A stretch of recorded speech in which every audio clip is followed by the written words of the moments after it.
मीरपुर नाम के शहर में तेजस अपनी पत्नी नीरू के साथ रहता था। पति पत्नी दोनों ही नौकरी करते थे।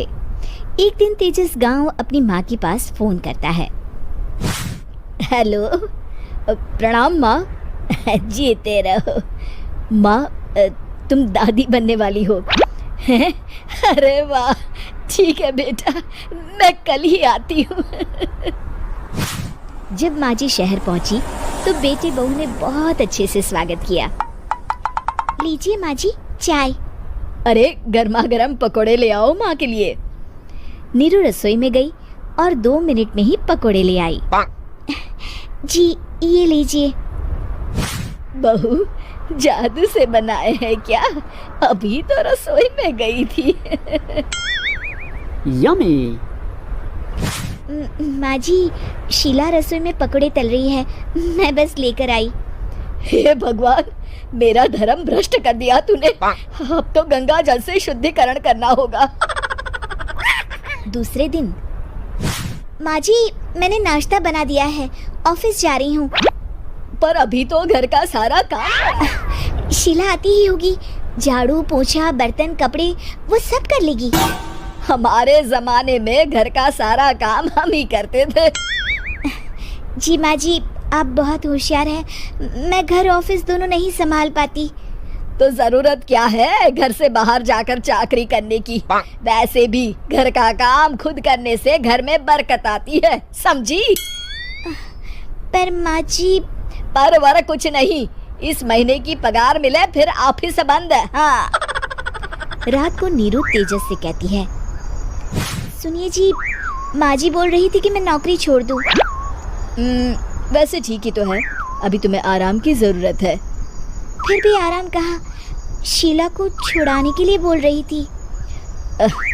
तो अब 24 घंटे में इतना काम तो कर ही सकती हो। पर जॉब पसंद है मुझे, घर पर मन नहीं लगेगा। अगले दिन जब दोनों ऑफिस के लिए निकल रहे थे, मेरी तो कोई कीमत ही नहीं है इस घर में। माँ जी, आजकल महंगाई बहुत है, रहन सहन भी बदल गया है, दोनों नौकरी करते हैं तभी ठीक रहता है। अच्छा, तू कहना क्या चाहती है? मेरा बेटा तुझे बिठा के खिला नहीं सकता? तू ही इस घर का खर्च चला रही है, हैं? नहीं माँ जी, मेरा वो मतलब नहीं था। मतलब खूब समझती हूँ, ये बाल धूप में सफेद नहीं किए मैंने। हाँ। अब तो ये रोज का काम हो गया था। तेजस भी रोज की झिकझिक से परेशान हो गया था। एक दिन उसने कहा, नीरू, वैसे भी तुम्हें मैटरनिटी लीव मिलने वाली है, तो अभी से ही छुट्टी ले लो। पर क्या, मेरी सैलरी अच्छी खासी है। आखिर नीरू ने रिजाइन कर दिया।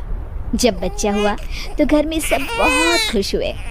कुछ दिनों बाद तेजस फाइल देख रहा था। क्या हुआ तेजस, कुछ परेशान लग रहे हो?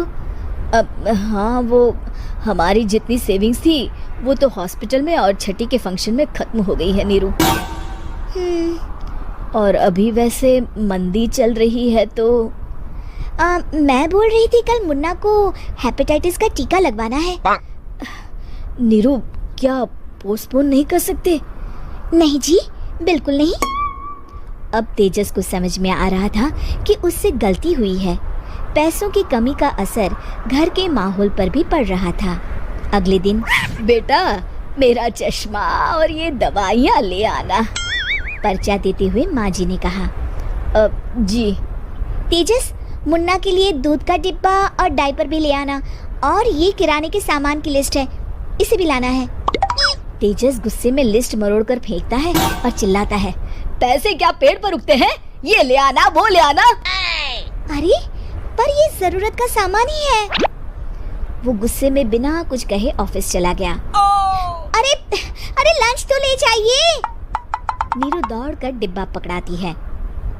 एक दिन खाना खाने के बाद, नीरू, अब तो मुन्ना कुछ बड़ा हो गया, तो अब तुम वापस ज्वाइन कर लो ना जॉब।